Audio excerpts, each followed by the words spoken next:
Hey everyone, welcome back to the channel. Before we dive into today's story, I've got a quick question for you. Have you ever experienced betrayal or known someone who has? Drop your thoughts in the comments.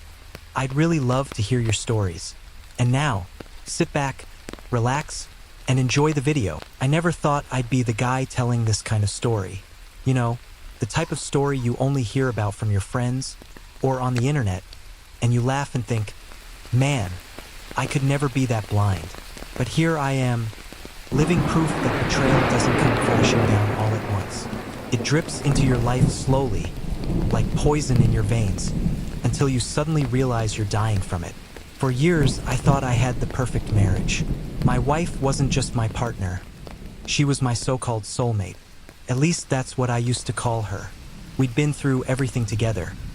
Tough times, financial struggles, family drama, the kind of things that either break couples apart or bind them forever. And I honestly thought we were bound. But now I can't even say her name without feeling sick. The first sign came in the form of bills. Harmless little pieces of paper at first, except they didn't make sense. Random charges, strange amounts, purchases I couldn't connect to anything we needed. I brushed it off initially because, well, you don't want to suspect the person you trust most. But the numbers didn't lie. Every week, there'd be something new. Restaurants I'd never been to, hotels in parts of town we had no reason to visit, and expensive little treats that didn't fit with our budget. And here's the part that stung the most. The payments were all on my credit card. Money I worked for gone, vanishing into thin air. Except it wasn't thin air. I just didn't know it yet, but I was literally paying the bills of the man who was sleeping with my wife. At the time, I told myself she probably just had some personal expenses. Maybe she was helping a friend. Maybe she was stressed and shopping too much. Maybe, I don't know. But when the person you love looks you straight in the eyes and swears nothing's wrong, it's so easy to believe them. Then came the lies, the late nights, the "I'm just going out with a friend" excuses. One night in particular is burned into my memory. She told me her friend had just arrived in town for work and wanted to catch up. I thought, great, invite her over. But my wife froze for a second too long. Then she shook her head and said, no, I don't want to disturb our family time. Family time. She used those exact words, as if spending one evening in our home with a friend would ruin it. I didn't push it, but something in my gut twisted.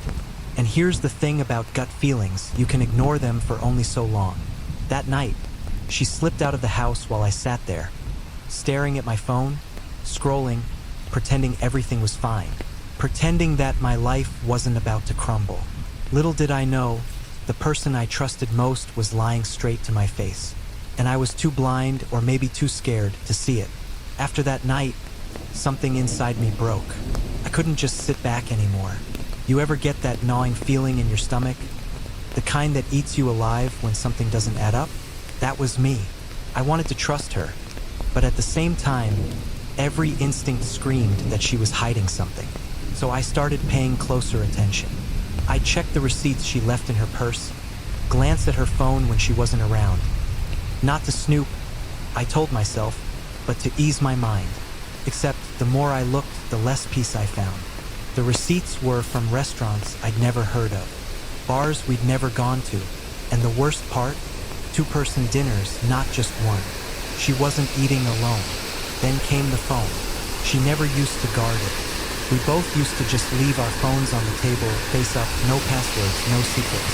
But suddenly, she started keeping hers glued to her hand.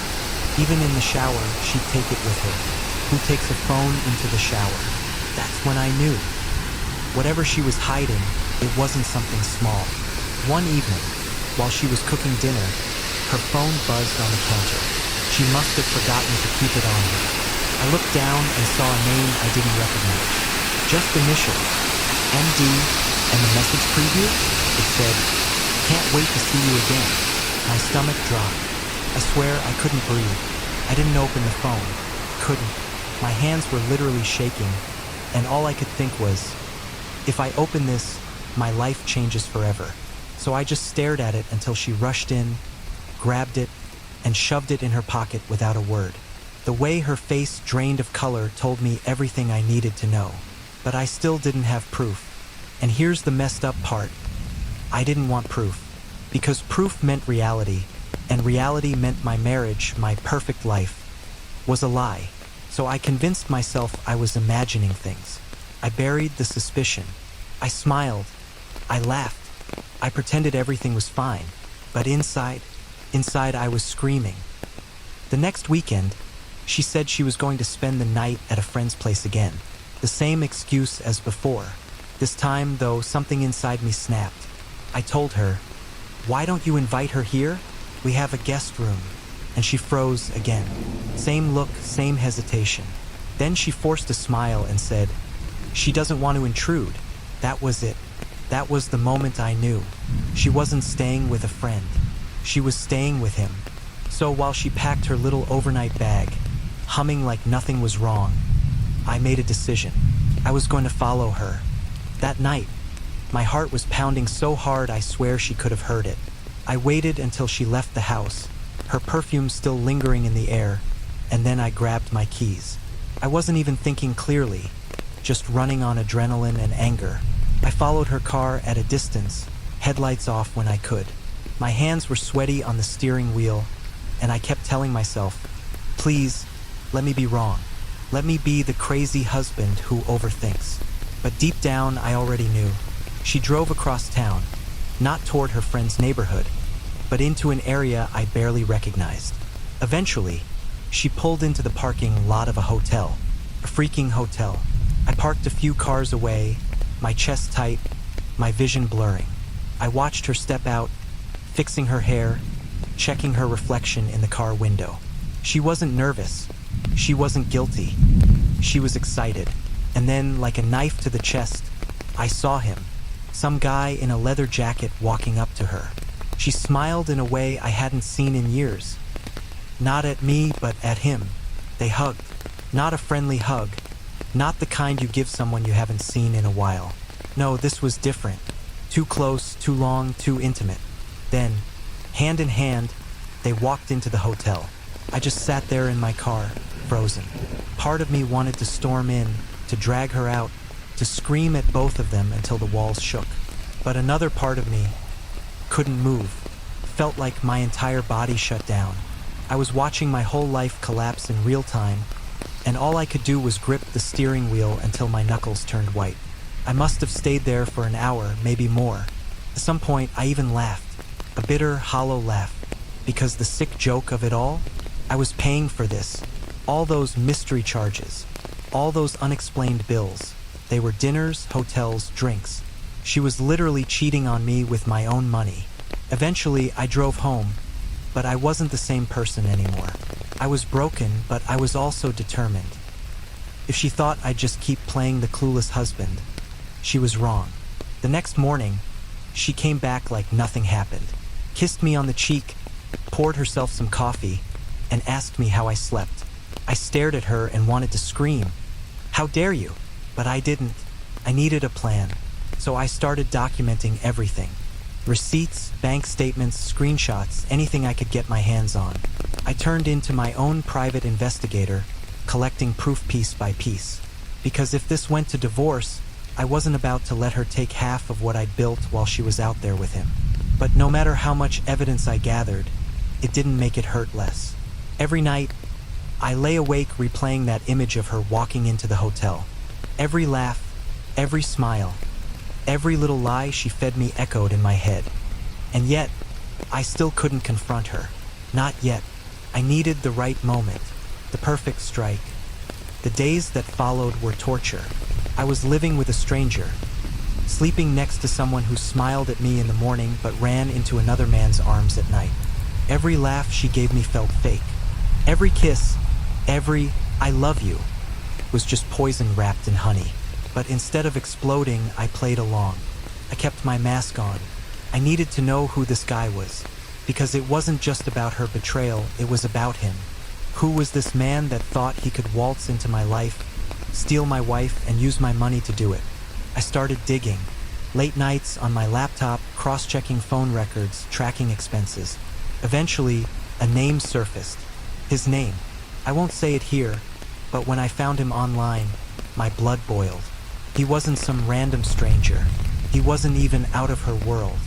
He was connected to her through work, someone she'd casually mentioned months ago when I asked how her day was. Back then, I thought nothing of it. Now, every casual mention was a dagger. I scrolled through his social media, each photo twisting the knife deeper. He was younger than me, flashier, the kind of guy who thinks a leather jacket makes him James Bond.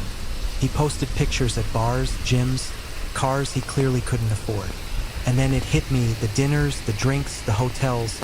I was paying for it all. He wasn't spoiling her. One evening, I tested her. She said she was going out for a girls' night. I smiled, kissed her forehead, and said, "Have fun." But as soon as she left, I followed. This time, I didn't just watch from the car. I walked right into the bar where she met him. They didn't see me at first. I stood there in the corner, heart pounding, watching my wife laugh like she hadn't laughed with me in years. Her hand rested on his arm, her eyes shining in a way I thought was reserved for me. And him, this smug idiot, leaning in close, whispering in her ear like he owned her. I swear, it took everything in me not to walk over and put an end to it right then. My fists clenched so tight I could feel my nails digging into my skin. But I forced myself to leave before I did something I couldn't take back. Instead, I waited. I gathered more proof. I let her lies stack up until the weight of them could crush her. And then the day came, the perfect moment. She came home one evening, humming, tossing her bag on the couch like nothing was wrong. I sat at the table, every receipt, every screenshot, every piece of evidence spread out in front of me like a crime board. When she saw it, she froze. "Sit down," I said. My voice didn't even sound like mine. She laughed nervously. "What's all this?" I pushed the papers toward her. "Why don't you tell me?" Her face drained of color. She opened her mouth, closed it again, tried to speak but no sound came out. For the first time, I saw fear in her eyes. And in that moment, I wasn't her husband anymore. I was the man she betrayed, and I finally had the power. She sat there in silence, staring at the pile of evidence in front of her like it was a loaded gun. And in a way, it was. Every receipt, every hotel charge, every text message printout, it was all there. Her lies, written in black and white. Finally, she whispered, "It's not what it looks like." I laughed. I actually laughed. A cold, bitter laugh that didn't sound human. "Not what it looks like. You've been sneaking out, lying to my face, draining my bank account, and you're going to sit here and tell me it's not what it looks like." Her eyes welled with tears, and for a second, I saw the woman I married. But then I remembered the hotel, the bar, the way she smiled at him. And whatever softness was left inside me turned to stone. "You know the funny part?" I said, leaning forward. "You weren't just cheating on me.